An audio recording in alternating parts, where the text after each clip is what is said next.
In this movie, I'm going to show you how to use your online textbook that's available. Now, there's one thing to consider. The link that was here before was a link to a sample book that the other instructor had put in, and therefore didn't have everything set up correctly, and I didn't have access to it. So I've put in a new link to the book that I've set up for this course. If you cannot access this because your access code was already used, let me know, because we may have to get a hold of the publisher and have them reset the access codes. Hopefully you'll be able to get in. But once you do get in, you click on this link and it'll take you to log into your textbook. Let me show you what that looks like when you get there. You'll see the chapters here, and I'll show you later how to know which chapter we're in and everything. But first I'm just going to show you how to use the book.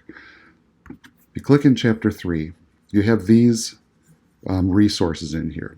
This first one, if I want to go to it, what I do is I click on that and then click begin. And it actually takes me to the textbook, the online textbook. And the benefit of this is they highlight the things that they see as are important for you to know. Instead of having to read everything, you can kind of skim over and save yourself some time.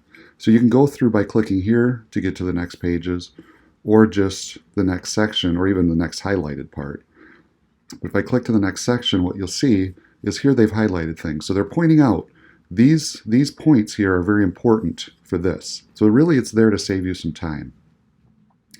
So this is how you can read through your textbook. Then if I go up over on the left and click on that, I can go back to Leave SmartBook is what they call it. Here's an interactivity thing that happens to be in here, a news flash, and a post test. Now this post test is not required. I'd recommend it because it'll show you what you've learned and haven't learned. That's really a great way to help your memory, and we can talk about that in the future. So there's no grade for this, but if you take it, it will help you remember what you've learned in here. And that's really important. I'm going to go back to the course now. There are some points in here where it asks you to do an interactive case study, and that will show up in your chapter. And what I want you to do is you go through that interactive case study. These are really cool. This is one of the really big benefits of this textbook. You're actually watching an interview happen, and then you'll answer some questions on it.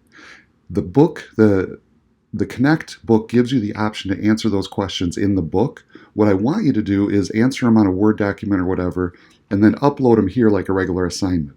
That way they get in the grade book in Moodle, instead of having some in the gradebook here, some in the gradebook in the textbook. If you have questions about that, let me know. But I did write that down here. Interactive case studies found in your Connect page. Respond to the questions in Moodle. So there isn't one every week, but these are in here for you. So that is about the textbook. Give that a shot, and like I said, if you can't get to it, let me know, and we will get you figured out. And again, don't worry about your grades these first couple of weeks. We'll get you through this. This isn't going to hurt you in that way. If you have any questions, let me know. Have a great day.